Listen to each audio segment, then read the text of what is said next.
ہاں فضل ہادی، السلام علیکم علامہ صاحب، السلام وعلیکم علیکم، السلام کیسے ہیں؟ وعلیکم خیریت سے ہیں السلام آپ؟ ملاری صاحب، بالکل ٹھیک ہے ٹھیک آپ؟ ٹھاک، خیر خیرت اللہ آپ ہے، کو بہت ٹھیک عزت ٹھاک ہے، ہے، سلام تھی ہے، بہت اللہ مہربانی ہے، آپ کو چلو خوش رہو آباد رہو۔ اللہ آپ کو سلام تھی ہے، حکم کریں فضل صاحب۔ بس کیا حکم ہے، بس غرانیق سب بات العلا، کر رہی ہے۔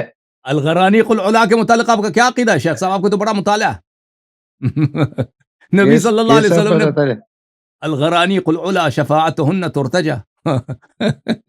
یہ غرانی پر والا یہ تو ہم وہ مانتے ہیں جو قرآن میں ہے، جو حدیث میں ہے، قرآن میں تو وہی صحیح ہے، جو ہمارے حدیث بتاتے ہیں وہ صحیح بتاتے ہیں، ہم تو انکار نہیں صحیح کر سکتے بتاتے نا۔ ہیں، یعنی نبی صلی اللہ علیہ وسلم نے بتوں کی تعریف کی ہے نا، بتوں کی انہوں نے کہا عظمت بیان کی ہے نماز میں۔ صحیح حدیث ہے میں نا، آیا ہے نا، حدیث میں آیا، بتوں حدیث میں۔ میں شیطان نے ان کو پھنسا ڈالا ہے ان میں، ہاں وہ شیطانی بس کی وجہ سے وجہ لوگ سے، بتوں کی پوجا کرتے ہیں نا، شیطان ہی کی وجہ سے بتوں کی پوجا کرتے ہیں، نبی نے بھی کرتے۔ لیکن پھر اللہ نے اصلاح کیا نا، دل کا چلو حدیث الولا وہ چلو، قرآن میں تو نہیں مرتد ہے ہو نا، کے ان کو مسجد مسخ کیا نا۔ مرتد ہو کے دوبارہ مسلمان ہوئے نا۔ مسلمان نہیں، کافر تو نہیں ہوئے، لیکن ابھی آپ بتوں کی شیطان جو پوجا کریں، بتوں کی پرستش کریں، ان کو عظمت بیان کریں، انسان کافر ہوتا نہیں ہوتا اس سے؟ شیطان اگر انسان کے لہجے پر، انسان کے لہجے پر آ سکتے ہیں نا، یہ بات تو چھوڑو نا، یہ تو متشابہات میں سے ہے نا۔ اور متشابہات میں سے دیکھیں وہ اہل بیت علیہ السلام کے نزدیک پتہ ہے وہ آیت کے تفسیر میں آپ کو بتاؤں آیت کی تفسیر کس طرح ہے؟ چلیں ہمارا نقطہ نظر بھی دیکھیں ہم کیا کہتے ہیں، میں بتاؤں؟ اگر اجازت دیں گے تو بتاؤں گا، اجازت نہیں ہے تو نہیں بتاؤں گا۔ بتاؤں مختصر الفاظ میں بتا سکتے ہو تو بتاؤ، تم کسے مختصر، بناتے بہت ہو ہی نا، مختصر، تم بس 2 جب منٹ میں شروع ختم کرتے کرتا ہو ہوں۔ تو بس ساری نہیں تقریر تمہارے بس 2 منٹ، ہاں، بس 2 منٹ میں ختم کر لیتا ہوں، میں کتاب دکھا دیتا ہوں اور اچھا پھر خارج سے پڑھتا ہوں، ٹھیک ہے نا؟ میں اس کو اچھا 2 جی، منٹ سے زیادہ نہیں لوں گا، ٹائم لگا دیں۔ اچھا جی، شیعوں کا جو نقطہ نظر ہے وہ یہ ہے میرے محترم ناظرین، آیت قرآن یہ ہے، اعوذ باللہ من الشیطان الرجیم، میں آپ کو دکھا دیتا ہوں، یہ سورہ ایک تفسیر البرہان ہے، شیعوں کی تفسیر ہے، جزء خامس، یہ سب احادیث روایات ہیں، اس میں جو ہے وما ارسلنا من قبلک من رسول ولا نبی الا اذا تمنى، ہم نے آپ سے پہلے جتنے انبیاء بھیجے تھے، رسول بھیجے تھے، الا اذا تمنى، جب وہ کوئی خواہش کرتا تھا، تمنا کرتا تھا، خواہش کرتا تھا، القى الشیطان فی امنیتہ، شیطان اس کے خواہش میں کوئی خلل ڈالتا تھا، نبی صلی اللہ علیہ وسلم کسی نبی نے کوئی خواہش کی تو شیطان نے اس کے خواہش کو دور کرنے کے لیے کوئی خراب کام کرتا تھا۔ اچھا، فینسخ اللہ ما یلقی الشیطان ثم یحکم اللہ آیاتی واللہ علیم حکیم، اللہ تعالیٰ دور کرتا ہے شیطان کی جو پلاننگ ہے، مکر ہے، اللہ اس کو دور کر لیتا ہے اور اللہ اپنی نشانیوں کو محکم کرتا ہے، اللہ علیم حکیم ہے، یہ آیت ہے۔ تو اس کے متعلق تمنا ہمارے کیا مانا ہے؟ تمنا کا مطلب اس کے دل میں خواہش، تمنا دل میں خواہش ہو، کس تمنا خواہش ہو جی، کہ وہ ابھی اللہ بتاتا ہوں دور نا، کرتا ہے؟ ابھی بتاتا ہوں۔ تو اس کے متعلق جو حدیث ہے ہمارے پاس وہ یہ ہے کہ حضرت امام محمد باقر علیہ السلام نے فرمایا کہ رسول اللہ صلی اللہ علیہ وسلم ایک دن گھر سے نکلے تھے، وہ بہت بھوکے تھے، ان کو بہت بھوک لگی ہے، تو ایک شخص انصار سے آیا تو اس نے ایک جانور ذبح کیا، اس نے ایک اونٹنی ذبح کیا اور رسول اللہ صلی اللہ علیہ وسلم کے لیے اس نے کھجور بھی لے کے آیا، وہ اچھا سا کھانا بھی بنایا، فتمنا رسول اللہ صلی اللہ علیہ وسلم علیاً، تو جب اتنا بہترین کھانا ہے تو دسترخوان ہے، کھجور بھی ہے، فروٹ بھی ہے، گوشت بھی ہے، تو رسول اللہ صلی اللہ علیہ وسلم نے تمنا کی کاش میرا بھائی علی علیہ السلام میرے پاس ہوتے، ایک کھانا نوش فرماتے۔ وقال يدخل عليكم رجل من اهل الجنہ، رسول اللہ صلی اللہ علیہ وسلم نے کہا کہ یہاں پر ایک شخص آئے گا جو اہل جنت میں سے ہے، جنتی ہے، ٹھیک ہے نا؟ تو کیا ہوا؟ آیا کیا کہہ رہا ہے؟ یہی کہہ رہا ہے نا، تو علی کی طرف گھومتے ہیں نا، تمہارے میں اپنا سارے عقیدہ روایت بتاتا تو ہوں نا، علی میں اپنا کے عقیدہ اطراف میں بتاتا ہوں نا، گھومتے ہیں۔ میں اپنا عقیدہ بتاتا ہوں نا آیا کے متعلق، میرا عقیدہ، آپ لوگ کہتے ہیں نا کہ نبی صلی اللہ علیہ وسلم نے شیطان کی عبادت کی ہے، پھر اللہ نے اس کو توبہ کرایا، ٹھیک ہے، میں آپ نے کا تو یہ عبادت عقیدہ نہیں کیا، لیکن شیطان نے ان کی زبان سے تھوڑا سا لگنت میں روایت اگر آپ کو ٹھیک ہے، شیطان بہرحال شیطان کی انہوں نے کر لیا، ٹھیک ہے نا؟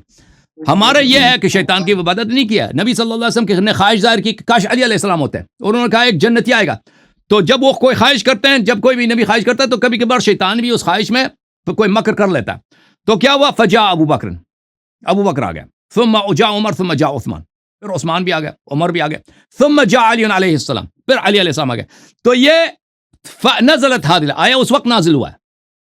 آیا اس وقت ما ارسلنا من قبلك من رسول ولا نبی الا اذا تمنى القى الشیطان فی امنیته. ہر نبی جب ہوتا ہے, جب وہ کوئی خواہش ظاہر کرتا ہے تو شیطان اس کے خواہش میں ایک مکر کر لیتا ہے. شیطان کچھ اس کے خواہش میں خلل ڈالنے کی کوشش کرتا ہے. ابو بکر اور عثمان کو شیطان نے بلایا.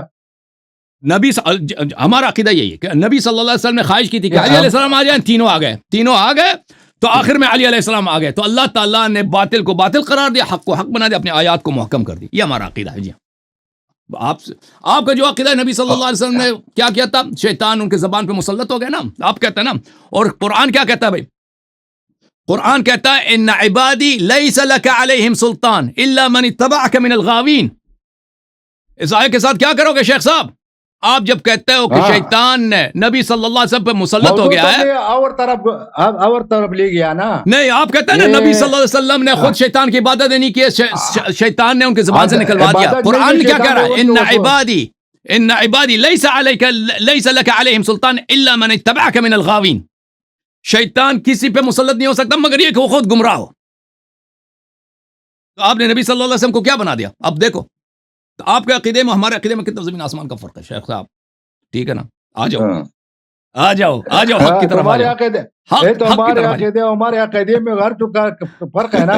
ہمارے حدیث میں آیا ہے, بس ہم کو قبول ہے, ہم اس پہ گناہگار نہیں ہو جائے, نہ ان میں حکمتیں تلاش کرتے ہیں. آپ کے حدیث میں یہ آیا کہ نبی صلی اللہ علیہ وسلم نے شیطان کی پوجا کی ہے, بتوں کی پوجا کی ہے. آپ کہتے ہیں شیطان نے ان سے کرایا. میں بھی بری باتیں آیا ہے نا. بالکل نہیں, بالکل نہیں. دفعہ وہ مولوی جی تمہارے ساتھ بات کرتے تھے, تم نے کہا تھا کہ کوئی بری بات نہیں, کافر کا عورت ایسا ہے جیسا حیوان کا عورت ہے. حیوان کا عورت جب تم دیکھتے ہو تم گناہگار نہیں, جو کافر کا عورت تم دیکھتے ہو تو بھی گناہگار نہیں ہوتے ہو. وہ حدیث دکھاؤ نا, ہم دیکھیں نا وہ حدیث میں کیا لکھا ہے. اس طرح پتہ نہیں کیسے ترجمہ کر رہے ہیں. کفار کی عورت, شیخ صاحب کفار کی عورت آپ کو مل جائے نا تو آپ تو فوراً اس کو نکاح کر لیں گے نا. مزار کا اگر تم دیرت کرو گے حضرت حسین رضی اللہ تعالیٰ عنہ کا آواز مزار کا, یہ تو 70 کعبے کی زیارت سے بھی بہتر ہے, 70 گنا. بالکل حج سے بھی بہتر ہے. اس میں کیا غلط بات کیا ہے. اور رسول صلی اللہ علیہ وسلم نے کبھی کعبے کی مٹی کی بوسہ نہیں دیا, کربلا کی مٹی کی بوسہ دیا. اتنا حج سے تو زیادہ مبارک نہیں ہے نا. تو آپ کے پاس کوئی دلیل ہے, کوئی دلیل ہے کہ حج سے زیادہ کربلا سے حج بنا دیا, کربلا کو حج بنا دیا, حج کے مقابلے میں لے کر آیا ہے. شیخ صاحب حج بہتر ثواب ہے, حج سے بہتر ثواب کیسے ہے. اب سن لینا, حج رسول علیہ السلام نے حج کو ثواب دیا, بولا اللہ نے حج کو ثواب دیا, تمہارے کربلا کو کل اتنا ثواب دیا. اب سن لیں, اور کہتے ہیں وہ کہ ہمارے عالم الغیب ہے, ان کے ساتھ علم ما کان ما یکون ہے, وہ رحم کے رحم مادر. ایک اعتراض کرو نا, ایک اعتراض کا جواب لے لو پھر دوسرا اعتراض کر لو. وہ اس کو جانتے ہیں, یہ پیغمبر کہتے ہیں کہ اللہ عالم الغیب, اور تم کہتے ہو کہ وہ شکم مادر میں جو چیزیں وہ بھی جانتے ہیں, دل میں جو وسوسہ وہ بھی جانتے ہیں. اور یہ سے حدیث ہے کہ حیران ہو جائے گی. بس یہ بات ہے نا کہ دل میں اگر کوئی بات گزر جائے تو بھی تمہارے ائمہ جانتے ہیں, اور علم کا مکان و میکون بھی ان کے ساتھ ہے. اب سن لو بھائی, یہ تو اللہ تعالیٰ نے قرآن مجید میں فرمایا ولا رطب ولا یابس الا فی کتاب مبین. ہر طرح خشک کا بیان قرآن مجید میں ہے. اور فرمایا کہ بل لا یمسہ الا المطہرون, قرآن مجید کا علم ہے کسی کے پاس نہیں سوائے مطہرین کے پاس. اور پھر فرمایا کہ انما یرید اللہ لیذھب عنکم الرجس اہل البیت ویطہرکم تطہیرا. پھر بتایا کہ اس امت میں صرف مطہر اہل بیت علیہ السلام ہے. ٹھیک ہے نا, قرآن میں ہر طرح خشک کا بیان ہے. پھر فرمایا کہ اس سے مس نہیں کرتا سوائے مطہرین کے, اور فرمایا کہ صرف اہل بیت علیہ السلام مطہر ہیں. ٹھیک ہے نا بھائی, اس کا مطہر نہیں ہے کہ گناہ نہیں کرتے, گناہ کرتے ہیں لیکن اللہ وہ آپ کا عقیدہ کہ گناہ کرتے ہیں. دیکھیں شیخ صاحب, اور ایسے قوانین ان کو نوازا کرتے ہیں کہ وہ گناہ سے پاک ہو جائے. اسے قوانین وضع کرتے ہیں جیسا کہ اللہ تعالیٰ نے, جیسے نبی صلی اللہ علیہ وسلم نے گناہ کیا تھا نا, وہ بتوں کی پوجا کی تھی, اسی طرح ان کے مذہب میں, وہ ایک حدیث میں ہم تم کو ان کے مذہب میں نبی صلی اللہ علیہ وسلم نے بتوں کی پوجا کیا. ٹھیک ہے نا, بتوں کی پوجا کیا. اب وہ بات اور طرف مت لے جاؤ نا, تم نے ایک موضوع کو دوسری طرف لے جاتے دیکھو میں آپ کو ایک حدیث دکھا دیتا ہوں, آپ نے جو کہا کہ حج کے متعلق بات کی, میں ایک حدیث آپ کو دکھاؤں, یہ کنز العمال ہے شیخ صاحب, دیکھو جزء ثامن چاپ مؤسسۃ الرسالہ, یہاں پر دیکھو, یہ آپ کے عمر صاحب کا قول ہے, آپ کے خلیفہ عمر, جس کو آپ لوگ اپنا دوسرا خلیفہ مانتے ہو, لو كنت مؤذنا لم ابالي ان لا احج ولا اعتمر.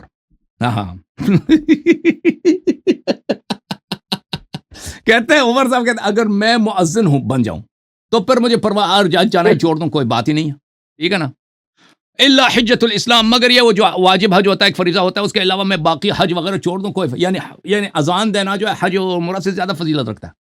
اور بھائی اگر تمہارے مذہب میں اذان دینا حج اور عمرے سے زیادہ فضیلت رکھتا ہے تو اس میں کیا کون سی عجب ہے, ثواب اللہ کے ہاتھ میں ہے کہ اللہ تعالیٰ اہل بیت طاہرین علیہ السلام سے اتنی محبت, سن لے جواب سن لے, پھر اہل بیت علیہ السلام سے اتنی محبت کرے کہ اہل بیت علیہ السلام کے زائرین کو اپنے زائرین سے زیادہ ثواب دے, اس میں کون سی بڑی بات ہے, کون سی عجب ہے. ایک شخص اگر کریم ہے, نبی صلی اللہ علیہ وسلم سے اتنا محبت کرتا ہے کہ نبی کے بیٹے کے وفاداروں کو حج میں ہر شخص جاتا ہے نا, اس سے زیادہ ثواب دے, اس میں کون سی عجب, جو ایسے آپ کے عمر کے پاس اذان جو ہے حج سے زیادہ افضل ہے, جب اذان حج سے زیادہ افضل ہے, وہ عمر نے اپنے نفس سے نہیں کہا, انہوں نے رسول اللہ علیہ السلام سے سنا ہوگا. تو ہم نے کون سے اپنے سے بنایا, تو ہم نے کون سے اپنے سے بنایا, ہم نے بھی رسول صلی اللہ علیہ وسلم سے زیارت کی ہے, نقل کی ہے. بایروین ائمہ یا تیروین یا آٹھویں امام کہتے ہیں, وہ رسول اللہ علیہ وسلم سے کیسے سنا ہے, انی تارک فیکم من ان اخذتم به بعدی لن تذلوا بعدی ابدا, کتاب اللہ وعترت اہل بیت.